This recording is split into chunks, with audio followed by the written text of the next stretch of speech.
Album artwork, music videos, photos posted all on the gram. No matter the format, image and aesthetic plays a vital role in the entertainment industry, and it has the ability to lure us in to spend a little money or completely push us away if we're not feeling it. And when it comes to women in rap music, sometimes the outward image that is being showcased doesn't exactly match the true personality of the person that is portraying it, which leaves the authentic artist fading into the background and those willing to play the part pushed to the forefront. But how can you tell when the hood image is real or fake? No AI. Let's talk about it. But first, hey, hi, was Ann with it. I'm C, and I do rap and pop culture commentary. So if you're into that, subscribe and hit the like button. When it comes to the current landscape of female rap music, what are some of the images that pop in your head? We could always talk about BBLs and twerking, over sexualization, and tongues hanging out. But if we really want to get crafty, cute and quirky, girly vibes, or goth and emo core, mixed with some anime streetwear fashion. Yes, we're multifaceted over here. But one element of the female rap music scene that seems to be pushed to the forefront right now is the ratchet hood girl aesthetic. In my opinion, these days it's a combination of the old school round the way vibe and And it just goes back to the similar issue that we have in the black community with the men. It's always been that hood persona that's always been getting the mass majority of the attention. But in reality, like you already know in my videos, that 80-20 rule.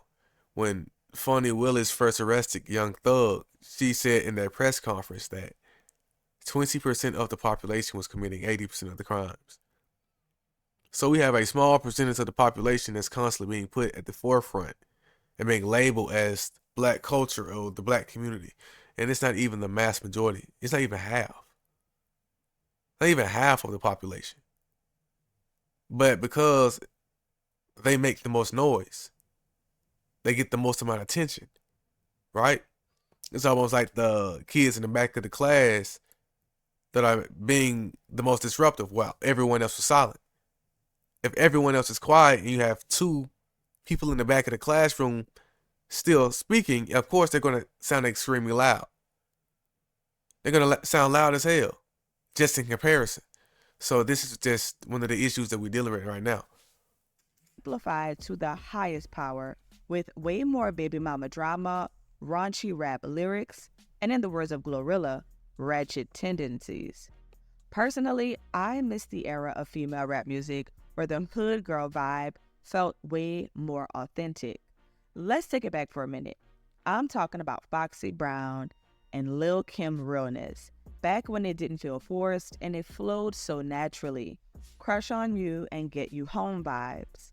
The bamboo earrings and long nails, the mix of streetwear and feminine clothing, especially styled by Misa Hilton. And overall, the attitudes even hit differently. Now, I'm not really into respectability politics when it comes to people policing women's bodies, what they wear, how they act, especially when it comes to more sex forward lyrics. But dare I say, there felt like there was a little bit more of respect for yourself and your image back then, even through the raunchiness of it all. They left a little bit of something to be desired. And I feel like Missy Elliott is such a great example. And I think this just goes back to our society of the OnlyFans and the male loneliness epidemic, where you have so many kids growing up having such easy access to pornography. Like it's just so easy to go on online, go on Twitter, go on Reddit. Hell, you go on YouTube, go on the live streamers. They're constantly bringing OnlyFans models to their live streams, and they know for a fact the mass majority of their audience is kids. But they keep bringing the Tiana Trumps on their fucking streams and shit. So it just goes back to that. It's like almost where they have the plausible deniability of, oh, we know she's a porn star, she's a sex worker, but at the moment she's not promoting the OnlyFans, she's not promoting her sexual content. So it's almost like, it is what it is. But it just goes back to the culture itself. Show. Example of this. As an adult, when I go back and listen to old Missy tracks that I loved as a kid, Hot Boys, Get Your Freak On, Work It, 1 Minute Man, the songs and the wordplay is fire. The music videos and the imagery is everything. And she's out here talking about sex and relationships in so many of these songs. But she's so cool. Yeah, you're right, L. And the same. It's overstimulation in general. Just going to TikTok, having constant 15-second videos, and on to the next one. You have the exact same thing with YouTube Shorts, Instagram. Goddamn, we got the Whip It situation. We got lean pills, fentanyl. We have so many addictions, so many things to stimulate us and distract us. Like, it's almost like take your pick at this point. And cool with it that you really have to listen for a minute and be like, oh, so that is what you want, Missy. Shout out, Monet. What's up? What's up? Now, there's no doubt that female rap artists have been selling sex since the beginning of time.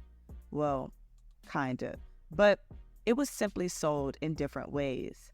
My introduction to female rap music naturally consisted of way more women artists in the South.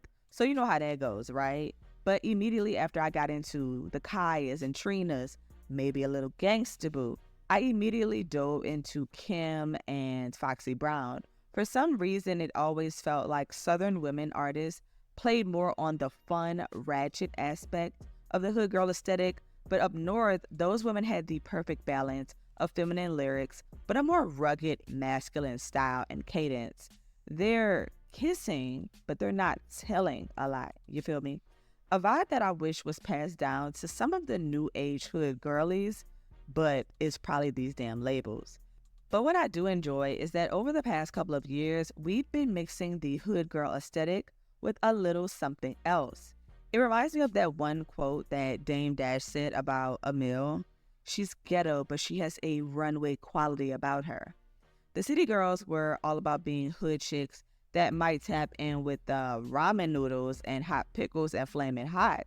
But please know that they were mixing the cheap fits with the designer and talking about getting money and getting tricked on. Now, over time, I feel like their images have changed just a little bit individually. JT has entered the worlds of fashion and playing on the alternative girl style, which I really do love this aesthetic. Now, I don't exactly see Young Miami having evolved too much from this hood girl image.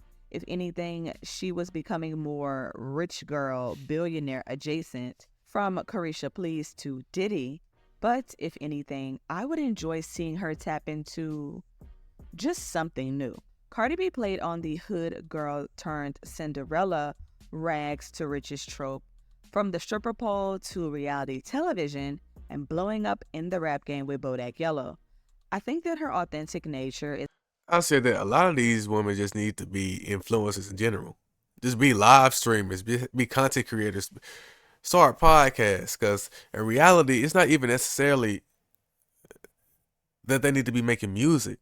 They have stories that they need to tell or they want to tell, and they want to communicate. You don't have to communicate these stories through music, but it's just a easy way to be. You feel me? It's almost like if you truly understand the business behind music, you're not really making money. If you're an artist, you're not making money. So it's almost like, why do you keep signing up for these situations, choosing fame over money, unless you are attempting to overcompensate for some type of childhood trauma? You're looking for some type of love and affection that you didn't receive as a kid, and I can't do it, man. Like, it's nothing wrong with being famous or respected, but you gotta look at what are you choosing to be respected for. And that's the obvious difference between Kendrick and Drake. It's like you can have the exact same thing. It could be yin and yang. We could be looking at the exact same dress, but one of us is looking at a white and gold dress, and one of us is looking at a blue and black one. Drake has everything he wants. Kendrick also has everything he wants. You feel me? So it's like, and they both have the money, the budgets, the resources. So at that point, it's almost like, what have you volunteered to do? So yeah.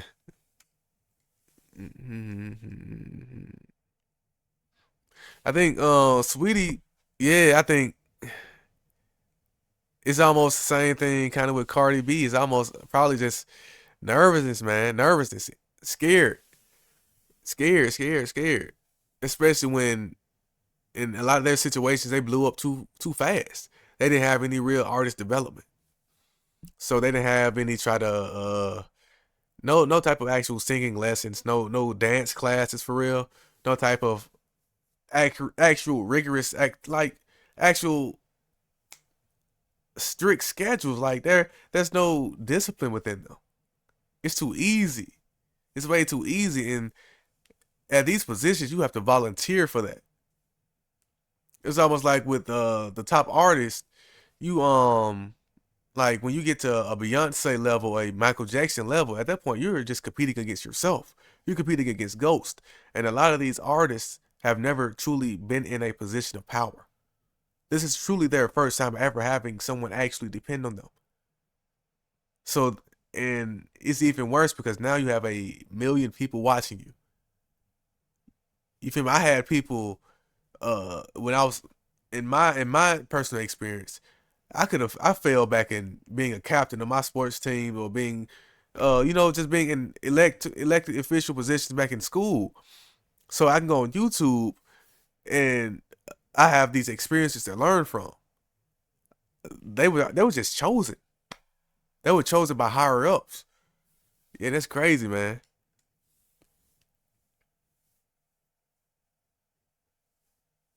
Exactly, and especially it's like I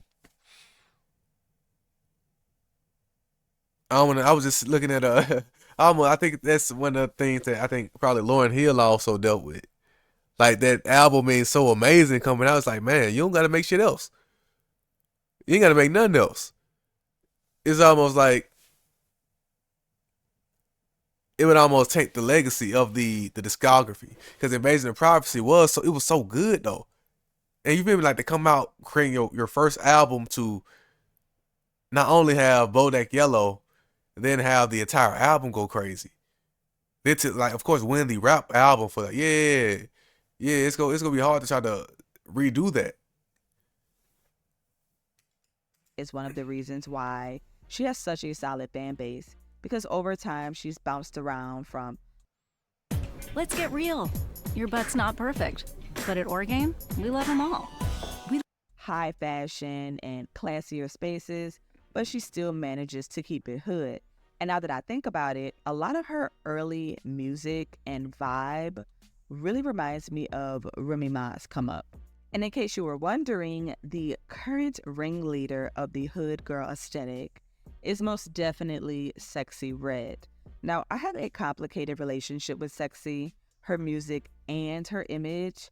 When she first popped out, the songs were way too raw and raunchy for me, but I did admire her ability to be resourceful, and at some point, she did feel authentic to me, right? Music videos in the beauty supply store, the simply effortless hood outfits, rapping about her reality. And as the popularity of Pound Town and Ski Yee got older, and she popped out on tracks with other artists, especially male artists, I really tried to give her a chance until the antics started to be a little too much for me. I feel like there's a thin line between the typical hood girl vibe we see these days and going completely overboard like Sexy is portraying. Keyword, portraying. Yeah, it's almost like a caricature. It's almost just taken to the extreme. Like I said, it's a minstrel show. It's almost like I said, I keep saying I'm from Birmingham, well specifically Hueytown. So my next door neighbor is Bessemer. That's the shit right down the street, 5 minutes down the street from me. So if you know anything about Bessemer, it's like you see this every single day. It's plenty of sexy reds in Birmingham. But it's like she just took that shit to the extreme. She took that shit up a notch. Like even naming her lip gloss the chlamydia and uh yellow X, like all that. Oh, this nasty shit. That's not even hood. That's not black. That's not culture. That's just being degenerate. That's just being nasty. You feel me? We have a handful of artists that fit into this category, with some of them playing around and dipping their toes into the ratchetry, and others who fully embody it. I feel like a prime example of someone who feels real is Glorilla, who popped out on the scene, showing us just how hood they get in Memphis. And I truly enjoyed songs and videos like FNF and Yeah Glow because they feel like Glorilla is being true to herself. But Glorilla knows how to do the hood aesthetic right. I was just about to say that Glorilla, she seemed cool. She seemed cool as hell. I ain't gonna I ain't gonna lie to you. She seemed the most authentic. It's like she really from Memphis, and she really about that shit. And Sexy Red, she really from St. Louis, but at the same time, she playing the shit up. Like Memphis, Glorilla, she seemed like she's more just holding up a mirror. She's really just painting the entire picture, just really documenting a playlist for that lifestyle. So I think she does it the best. So I shout out to Glow, man. Not only that, but her newfound stardom Best but not that bad. What? Ain't no way. Yeah. Oh man. All right. gave all of her friends the ability to enter the world of rap, putting them on the map in their own little way. And sometimes I really do wish they released more music together as a group. That would have been a moment, but actually, now that I think about it, maybe not, because girl groups have been going downhill these days. Now, I do enjoy Gloss Up, and I think that she does have some potential. She could be a successful hood rap girly, but sometimes I sit and look at quality control music like, what are you doing? Am I the only one who feels like their roster has completely downgraded?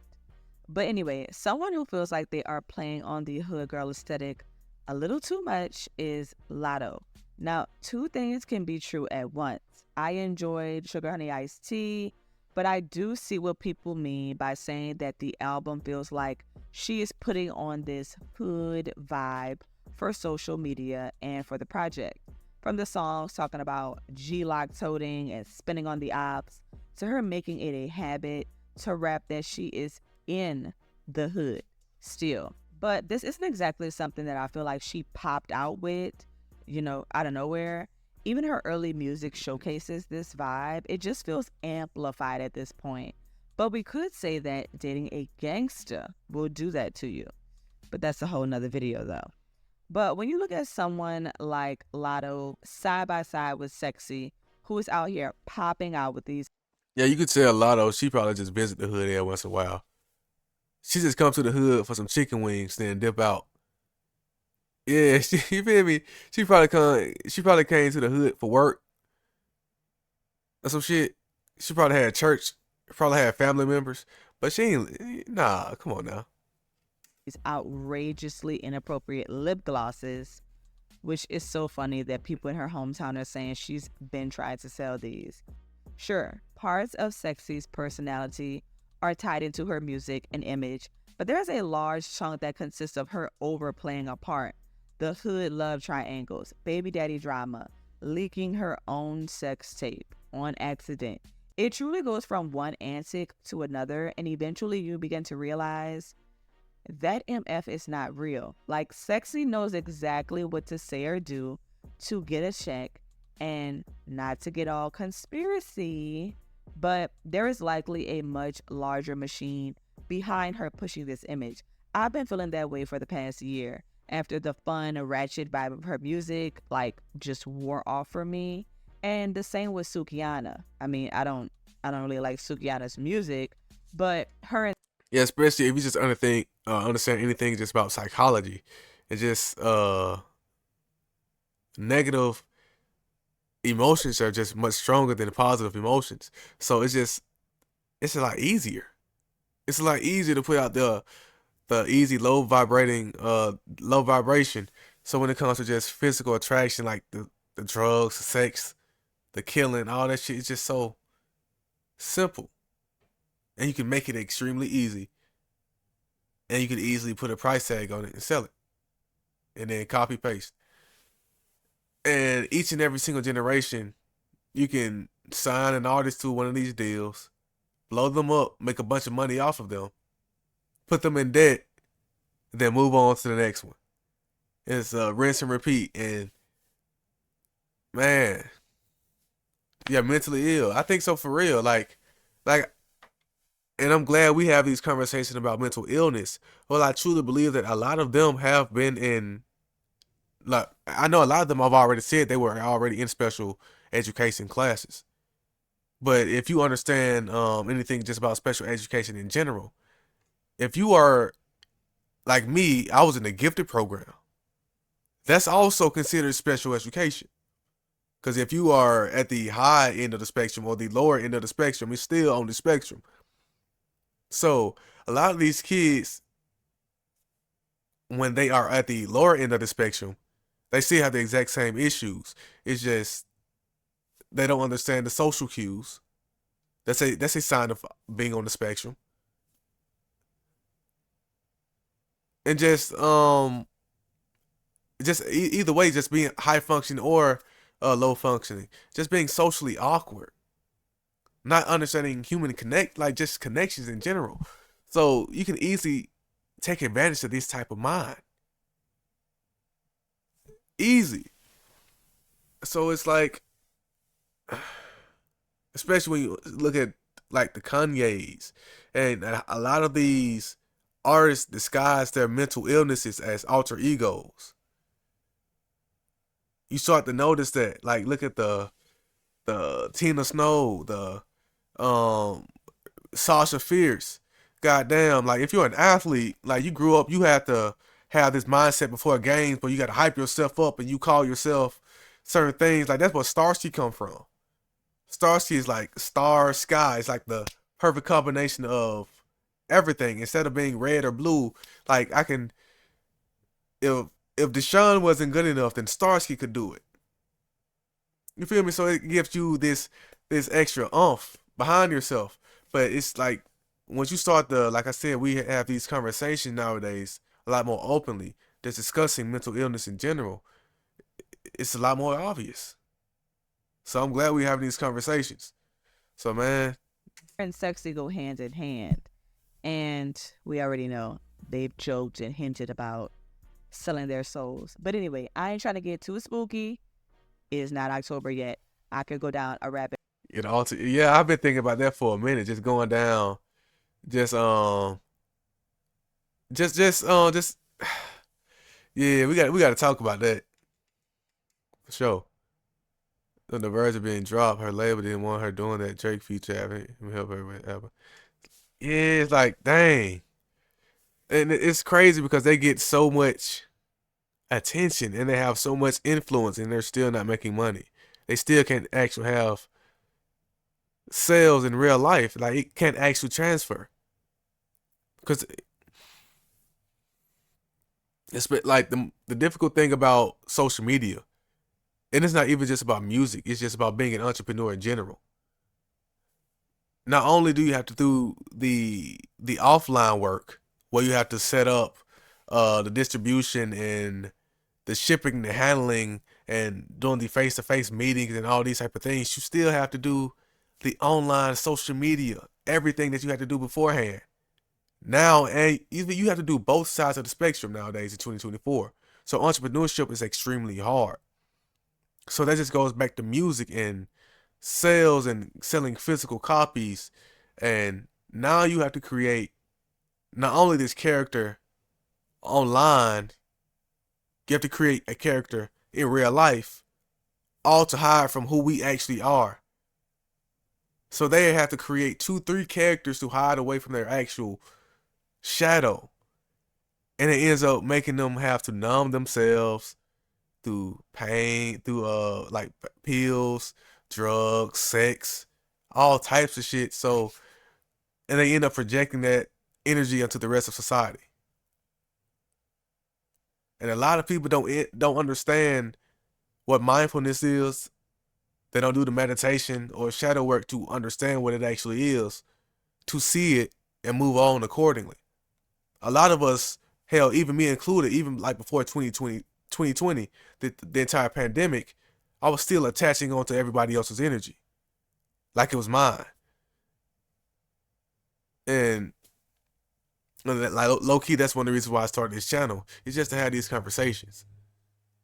And I'm not, like I said it throughout this stream, and throughout my channel, I'm really just using the celebrities as idols to discuss the issues in our community that we have difficulty discussing. It just makes it a lot easier. So, hey, shout out to y'all, man, in the chat, having these conversations, having these discussions. For sure. Behold, but tell me what you think. Are there some girlies that are really forcing this hood aesthetic nowadays? Let me know your thoughts in the comments.